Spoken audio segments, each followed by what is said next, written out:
Mbadi oseokwet makwedo sirikal kod moko kuom josiasa mobalo gi duond bura mar ODM mowacho ni temo siayo oganda mag Luo mondo kik bisir Jatend piny William Ruto e tielo mar ariyo e yiero mabiro.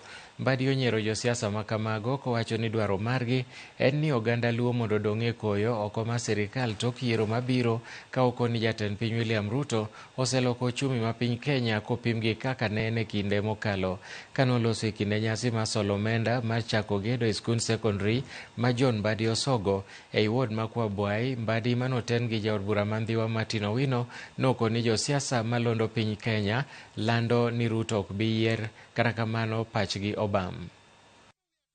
Today. And the real supporters of ODM have decided that we are giving Ruto a second term.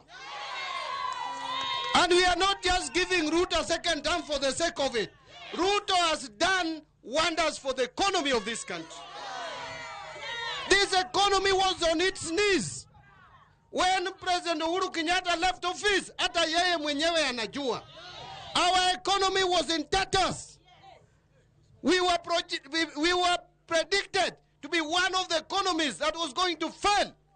6 economies in Africa. Because of President Ruto working together with people like John Mbadi. Today, the whole world is saying that Kenyan economy is stronger than it was in 2022, 2023. And therefore, those people who are saying that Ruto will not get 2 terms, you are on your own. You can do whatever you want. You can incite people. You can incite youths in the street. But the truth of the matter is that the people of Kenya, and the majority of them, are going to vote Ruto a second term.